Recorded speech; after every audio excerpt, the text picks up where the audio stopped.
जहां हम सुखी हो सकते हैं, हमारी जन्म मृत्यु सदा के लिए समाप्त हो सकती है। और उनको यह भी विश्वास हो गया था कि कबीर परमात्मा है।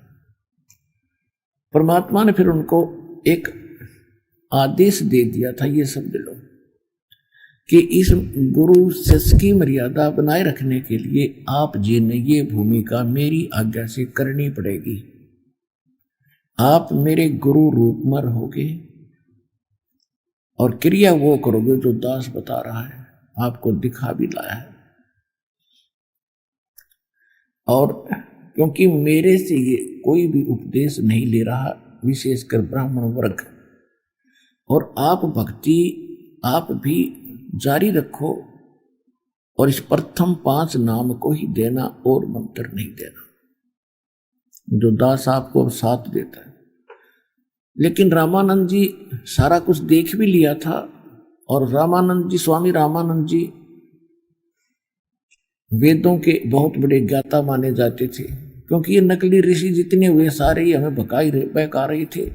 हम इनको विद्वान मानते थे, वेदों को इन्होंने कंठस्थ याद कर रखा था।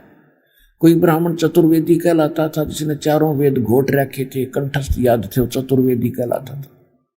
जिसने 3 वेद याद करा करते उनकी परंपरा में, तो उनको त्रिवेदी कहने लगे। जिसने 2 वेदों को कंठस्थ याद कर रखा था उसको द्विवेदी कहते थे। और इनको वेदों के बारे में क ख का पता नहीं था, क ख भी नहीं जानते थे। ऐसे रामानंद जी विद्वान पाक रहे थे। स्वामी रामानंद जी बड़े विद्वान हैं, वेदों का बड़े गूढ़ रहस्यों को जानने वाले।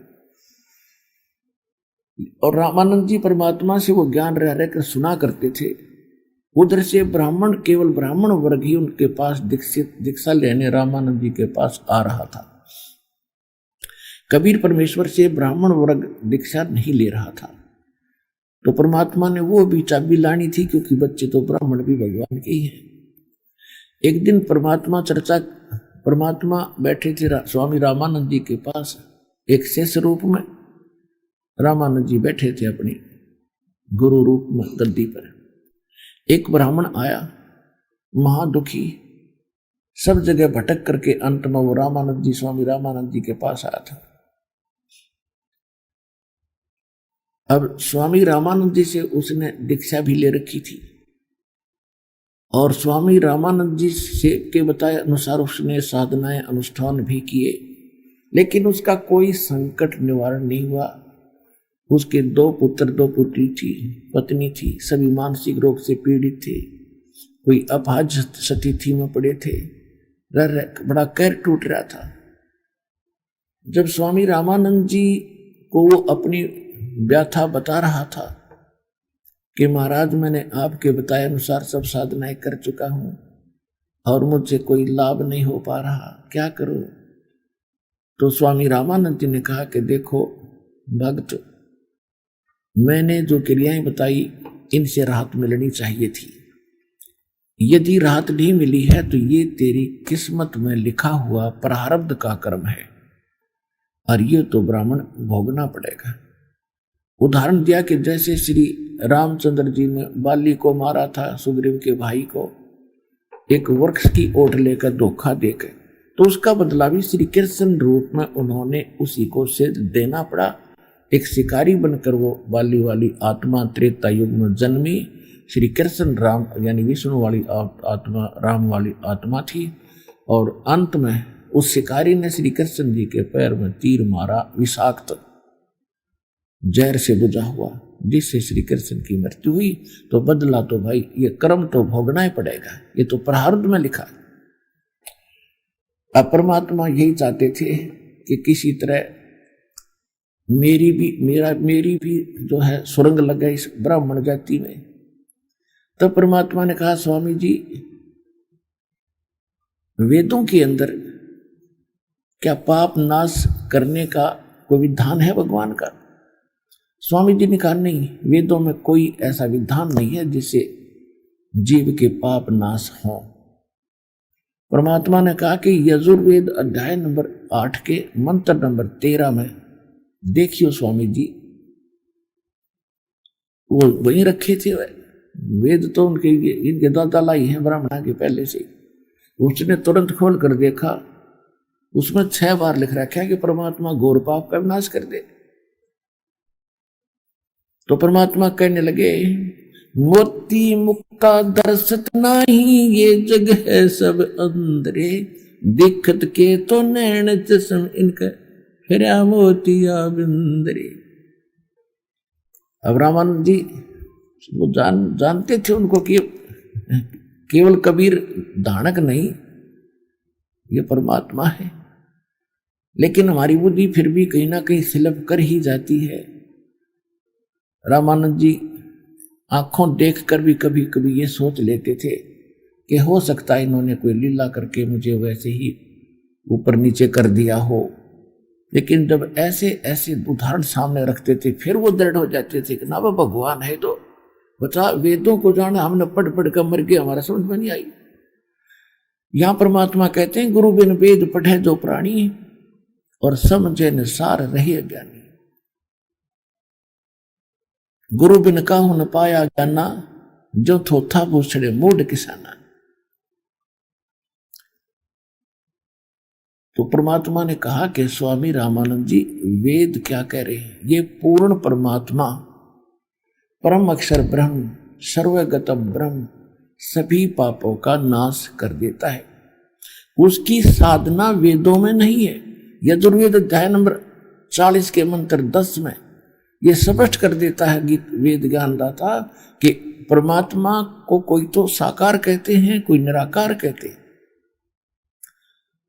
निराकार तो उसको कहते हो दिखता को नहीं, साकार मानते हैं जैसे रामकृष्ण रूप में आगे नहीं।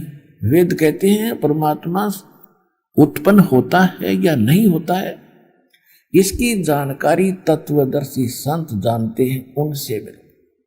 यही गीता अध्याय नंबर 4 के श्लोक 32 और 34 का आशय है। 32 में कहा कि सच्चिदानंद घन ब्रह्म यानी पूर्ण परमात्मा स्वयं अपने सतधाम से आकर, सतलोक से यहां आकर के अपने मुख कमल से जो ज्ञान बताता है वो तत्व ज्ञान है। उसमें सभी धार्मिक अनुष्ठानों की यथार्थ जानकारी विस्तार से कही गई है। चौथे अध्याय के 34वें श्लोक में कहा कि उस तत्व ज्ञान को तू तत्वदर्शी संतों के पास जाकर सुन, उनको दंडोत प्रणाम करने से और कपट छोड़कर उनसे प्रसन्न करने से वो तत्वदर्शी संत तुझे उस परमात्म तत्व का वो तत्व ज्ञान बताएंगे। तो वो ज्ञान वो तत्वदर्शी संत तुम्हें नहीं मिला, जिस कारण से यह बात बिगड़ गई। और वो मंत्र स्वामी जी मेरे पास है जो ये सारे पाप नाश कर सकता है। अब दुखी आत्मा तो खोजती है कि तब भनक पड़ी जाए। तो पंडित जी जो था दुखी, उसने पूछा जी आप कौन हो, कहां से हो? परमात्मा ने बताया मैं धानक हूं भाई दुल्हा, और कबीर मेरा नाम है, और वहां मेरी झोपड़ी है, और मैं स्वामी जी का शेष ताजा ताजा बना हूं। अब वो जान गया कि शेष कौन है। ये ऐसी गजब की बात। स्वामी जी ने वेदों का कख भी ज्ञान निर्यो वेद मंत्र बताए, वो तो पता पर पूछ कर सामने जा लिया, माथा टेका जाके स्वामी परमात्मा के चरणों में अकेला गया। जो ही मालिक ने सिर पे हाथ रखा वो सोच वो भी एकदम टनों भार उतर गया। ओए होए होए, परमात्मा बोले नाम ले भाई, यो तो एक फर्स्ट एड है तेरी, ये बता रोग बहुत गणा तेरे अंदर, अब दीक्षा लेनी पड़ेगी ब्राह्मण। और एक बात और सुन ले, यदि तूने दीक्षा लेकर और कहीं लोक लाज कर दी और नाम भी नहीं बताया गुरु का शर्म के मारे, तो तेरे पे वो जो का तो कहर फिर दे देगा। ये काल बड़ा भयंकर है। ने बोला जी मैं तो मरा पड़ा हूं, और ब्राह्मण समाज ने मेरे तो के दे दिया, मेरी तो दुर्गति हो रही है। कहीं भी रिश्तेदारी में जाता हूं मुंह मोड़ लेते हैं, कोई चौनने भी नहीं देता। ये भगवान आज आपके आशीर्वाद से मुझे कितना सारा मिला। सारे परिवार, परमात्मा बोले पूरे परिवार को नाम दिला, कर टूट रहा तो सुखी होगा।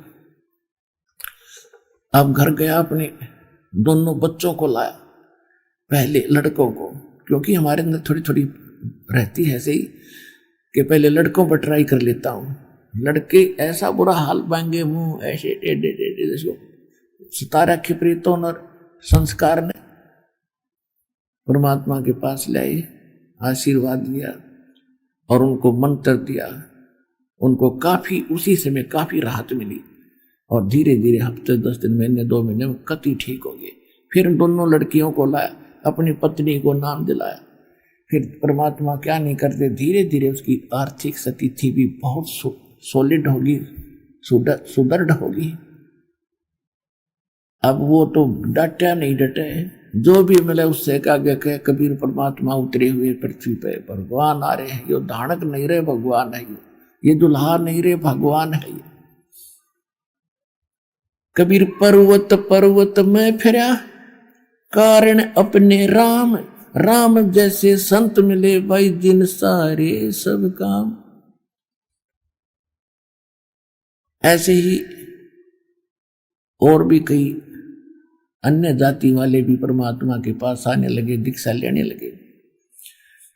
परमात्मा एक एक दिन में हजारों जगह प्रकट हो जाती थी, अन्य जगह जगह पर नाना रूप बना के, और कहीं भी खड़ा होकर के अपनी अमृतवाणी का उच्चारण शुरू कर देते, जैसे ये डुगडुगी बजाने वाले करते हैं। एक तारा लेकर खड़े हो गए कि चौराहे पर, और मालिक की वाणी आत्मा ने छू जाती है। आप सुन रहे थे जगत गुरु तत्वदर्शी संत रामपाल जी महाराज जी के मंगल प्रवचन। अधिक जानकारी के लिए विजिट कीजिए हमारी वेबसाइट www.jagat